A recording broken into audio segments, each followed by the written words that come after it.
Magic ആവിന്റെ second recipe of the week. ഈ ആഴ്ചത്തെ സെക്കൻഡ് റെസിപ്പി ഒരു സൂപ്പാണ്, വെജിറ്റേറിയൻ സൂപ്പ്. പക്ഷെ ഇത് വളരെ നല്ലൊരു സൂപ്പാണ്. സൂപ്പ്സ് എല്ലാം തന്നെ നല്ലതാണ്, ഏത് തരം സൂപ്പും വളരെ സ്വാദാണ്. പിന്നെ ആരോഗ്യത്തിന് മിക്കവാറും നല്ല കാര്യങ്ങൾ തന്നെയാണ് സൂപ്പായിട്ട് മാറുന്നത്. അപ്പോൾ ഇത് ബ്രൊക്കോളി സൂപ്പാണ്, ഒരു ക്രീം ഓഫ് ബ്രൊക്കോളി സൂപ്പ് എന്ന് വേണമെങ്കിൽ പറയാം.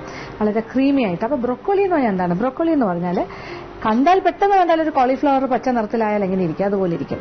ഇതൊരു ബ്രൊക്കോളിയുടെ പകുതിയാണ്. ഇതൊരു ചെറിയ ബ്രൊക്കോളിയാണ്. ഇതിനെക്കുറിച്ച് പറയുന്നത് ഇത് ആരോഗ്യത്തിന് വളരെ നല്ലത്. ഇതൊരു ഇംഗ്ലീഷ് വെജിറ്റബിൾ ആണ്. പിന്നെ പൈസ എല്ലാം കൂടുതലാണ്. ഇത് 1 കിലോയ്ക്ക് തന്നെ എനിക്ക് തോന്നുന്നു 135 റുപ്പീസ് ആ റേഞ്ചാണ്. അപ്പോൾ നമുക്ക് ഒരു ചെറിയ ബ്രൊക്കോളിയുടെ പകുതി മതിയാകും. അപ്പോൾ അതായത് ഒരു 250 ഗ്രാമാണ് ഒരു ചെറുതെന്നൊക്കെ പറഞ്ഞാൽ. അതിന്റെ പകുതി എന്ന് പറഞ്ഞാൽ ഏതാണ്ട് ഒരു 125 ഗ്രാം. ഇതിപ്പോൾ ഒരു 125 ഗ്രാമേ ഉണ്ടാവുള്ളൂ. അത്രയൊക്കെ മതി ഒരു 4 പേർക്ക് കഴിക്കാനുള്ള സൂപ്പെല്ലാം തയ്യാറാക്കാൻ. പിന്നെ ഇത് ക്യാൻസറിനെ പ്രതിരോധിക്കാനുള്ള ഒരുപാട് കഴിവുകൾ, ഒരുപാട് പ്രോപ്പർട്ടീസ് ഉള്ള ഒരു വെജിറ്റബിൾ ആണെന്നാണ് പറയുന്നത്. ഇത് എങ്ങനെയാണ് തയ്യാറാക്കുന്നത് നോക്കാം. ഇതിനോട് ചേരുവകൾ എന്തൊക്കെയാണെന്ന് നോക്കാം. വെണ്ണ 2.5 ടേബിൾ സ്പൂൺ, വെളുത്തുള്ളി ചെറുതായി അരിഞ്ഞത് 1 ടേബിൾ സ്പൂൺ, സവാള ചെറുതായി അരിഞ്ഞത് 1 വലുത്, ബ്രൊക്കോളി ഒരു ചെറുതിന്റെ പകുതി, മൈദാമാവ് 1 ടേബിൾ സ്പൂൺ നിറച്ച്, കുരുമുളക് പൊടി 1 ടീസ്പൂൺ, പശുവിൻ പാൽ 1/2 ലിറ്റർ, വെള്ളം 1/2 കപ്പ്, ഉപ്പ് ആവശ്യത്തിന്. ഇനി നമ്മളൊരു ചുവട് കട്ടിയുള്ളൊരു പാത്രം അടുപ്പിൽ വയ്ക്കുന്നു. ഒരൽപ്പം വെണ്ണ ഉപയോഗിച്ചിട്ടൊന്ന് വഴറ്റണം. ഇനി വെണ്ണയ്ക്ക് പകരം വേണമെങ്കിൽ ഒലിവ് ഓയിലും ഇത് തയ്യാറാക്കാം.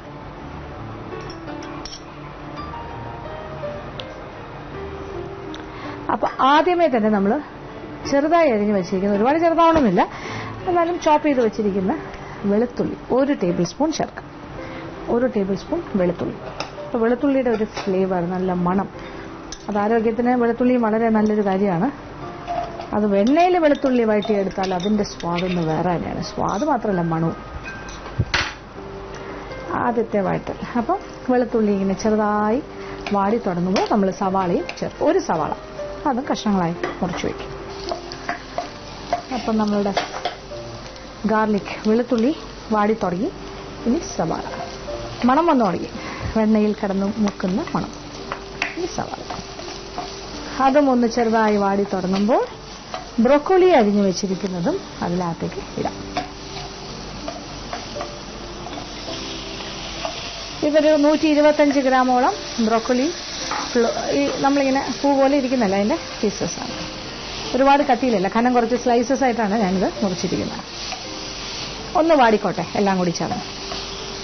അപ്പോൾ എല്ലാ കാര്യങ്ങളും ഒന്ന് വാടിക്കഴിഞ്ഞു. ബ്രൊക്കോളി പീസസ്, പിന്നെന്താ സവാള, വെളുത്തുള്ളി, ഒരൽപ്പം ഒരു 1 ടേബിൾ സ്പൂൺ ഇല്ല, ഒരു 1/4 ടേബിൾ സ്പൂണോളം വെണ്ണയില്ല. ഇനി ഇതിലേക്ക് കുറച്ച് പാൽ, ഒരു 1/2 കപ്പ് പാൽ വരെ ഉപയോഗിക്കും. കുറച്ച് പാലും പിന്നെ നമ്മൾ അതിലേക്ക് കുറച്ച് വെള്ളം,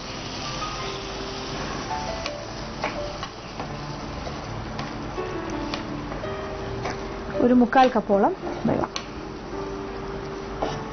എന്നിട്ട് ഇത് വേകാനായിട്ട് കുറച്ച് സമയം കൊടുക്കും. പെട്ടെന്ന് തന്നെ വെന്ത് കിട്ടും. ഒന്ന് വേഗുന്നവരെ വെയിറ്റ് ചെയ്യാം. വെന്ത് ഒരല്പം പാലും വെള്ളവും കൂടിയുള്ള മിശ്രിതം അല്പം ഒന്ന് കുറയും. ഇനി അത് പെട്ടെന്ന് വറ്റിപ്പോയി, അല്ലെങ്കിൽ ഇത് വെന്തിട്ടില്ല, എന്നാൽ അതിന്റെ പാൽ മിശ്രിതം തീർന്നു പോയി എന്നുണ്ടെങ്കിൽ അല്പം വെള്ളവും കൂടി വേണമെങ്കിൽ ചേർത്ത് കൊടുക്കാം. എന്തായാലും 1/4 മുതൽ 1 കപ്പ് വെള്ളം വരെ എടുത്ത് വയ്ക്കാം. വേണമെങ്കിൽ ഒരല്പം ഉപ്പും കൂടി ഈ സ്റ്റേജിൽ തന്നെ ചേർക്കാം, കുറച്ച്. ഇത്രയും കാര്യം. ഇനി ഇതൊന്ന് വേഗത്തെ വെന്ത് കഴിഞ്ഞിട്ട് ബാക്കി കാര്യം. അപ്പം നമ്മുടെ ബ്രൊക്കോളി എല്ലാം പാകത്തിന് വെന്തിട്ടുണ്ട്. ഇനി തീ ഓഫ് ചെയ്യാം. ഒരല്പം പാല് ബാക്കിയുണ്ട്. ഇനി ഇത് അല്പസമയം തണുക്കാനായിട്ട് വെക്കണം. അത് കഴിഞ്ഞിട്ട് നന്നായിട്ട് തണുത്ത് കഴിഞ്ഞിട്ട് നമ്മളിത് മിക്സി ഉപയോഗിച്ചിട്ട് ഒന്ന് അരച്ചെടുക്കാം. അരച്ചെടുക്കുമ്പോൾ ഒരുപാട് പേസ്റ്റ് പോലെ ആകണ്ട, ഒരല്പം തരിതരിപ്പ് കുഴപ്പമില്ല, ഒന്ന് അരച്ച് എടുക്കാം. അപ്പം നമ്മുടെ ബ്രൊക്കോളി വേവിച്ചത് അരച്ചെടുത്തിരിക്കണം. ഒരു ലൈറ്റ് ഗ്രീൻ കളറിലെ ഒരു കുഴമ്പ് മാതിരിയാണ് അരച്ചെടുത്തിരിക്കുന്നത്. ഇനി എന്താ ചെയ്യേണ്ടത്? ഇനി വീണ്ടും ചൂട് കട്ടിയുള്ളൊരു പാത്രം അടുപ്പിൽ വെച്ച് ചൂടാക്കുന്നു. ഇതിലേക്ക് വീണ്ടും ഒരല്പം വെണ്ണ, ഇത് ഏകദേശം ഒരു 1.5 ടേബിൾ സ്പൂണോളം വെണ്ണ ഉപയോഗിക്കാം. വെണ്ണയുടെ കൂടെ ഒരു heat table spoon, 1 table spoon നിറച്ച് കുമിച്ചെടുക്കുക. അപ്പൊ നമ്മളിപ്പോ ഒരു വൈറ്റ് സോസ് ആണ് തയ്യാറാക്കിക്കൊണ്ടിരിക്കുന്നത്. അപ്പം അതിന്റെ ഒരു ഫസ്റ്റ് സ്റ്റേജ് ആണ്. ഇനി നമ്മളുടെ കയ്യിൽ എന്താ ബാക്കിയുള്ളത്? പാല്. അത് ഇതിലേക്ക് ഒഴിക്കാം.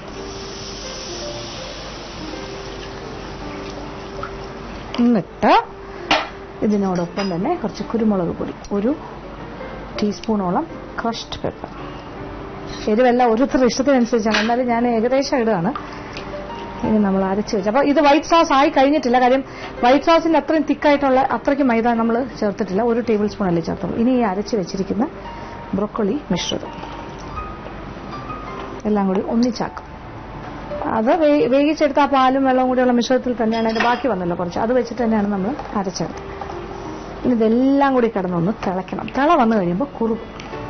ഇനി കുറുകൽ കൂടി പോവാണെന്ന് തോന്നുകയാണെങ്കിൽ ഒരല്പം വെള്ളമോ പാലോ എന്ത് ചേർത്താലും കുഴപ്പമില്ല. അത് കൺസിസ്റ്റൻസി, എത്ര തിക്നെസ് വേണം, എത്ര ലൂസാക്കണം, എത്ര കുറുകുറാന്നിരിക്കണം നമ്മുടെ സൂപ്പ്, അതൊക്കെ നമ്മളല്ലേ തീരുമാനിക്കണം. അപ്പോൾ അതനുസരിച്ചിട്ട് വെള്ളമോ പാലോ ചേർത്തിട്ട് അത് ക്രമീകരിക്കും. ഇതൊന്ന് തിളക്കട്ടെ, കൈയെടുക്കാണ്ട് ഇളക്കാം. അപ്പോൾ നന്നായിട്ട് തിള വന്നു കഴിഞ്ഞു. നോക്കൂ, നന്നായിട്ട് കുറുകി കഴിഞ്ഞു. സൂപ്പ് നല്ല തിക്കായിട്ടുള്ള സൂപ്പായി മാറിക്കഴിഞ്ഞു.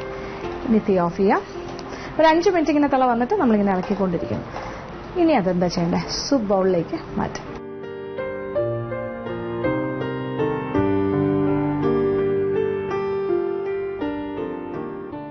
അങ്ങനെ ബ്രൊക്കോളി സൂപ്പ് നമ്മൾ റെഡിയാക്കി കഴിഞ്ഞു, എളുപ്പത്തിൽ തന്നെ. അപ്പോൾ ഈ അളവിൽ നിന്നത് ശരിക്കും വലിയ സൂപ്പ് ബൗളിലാണ് ഞാനിത് വിളമ്പിയത്. അപ്പോൾ ഈ അളവിൽ നിന്നും നമ്മൾക്ക് ഏകദേശം ഒരു 6-7 പേർക്ക് കൊടുക്കാനുള്ള സൂപ്പ് തയ്യാറാക്കാൻ സാധിക്കും. ഇത് കുട്ടികൾക്ക് കൊടുത്താലും മുതിർന്നവർക്ക് കൊടുത്താലും ഒക്കെ നല്ലത് തന്നെയാണ്. അപ്പോൾ നല്ലൊരു സ്റ്റാർട്ടറായിട്ട് ഈ ഒരു സൂപ്പും ഉപയോഗിക്കാം. അപ്പോൾ തീർച്ചയായിട്ടും പരീക്ഷിക്കാം. ഇന്നത്തെ എപ്പിസോഡ് ഇവിടെ അവസാനിക്കുകയാണ്. വീണ്ടും പുതിയ വിഭവങ്ങളുമായി മാജിക് അവനിലൂടെ കാണാം.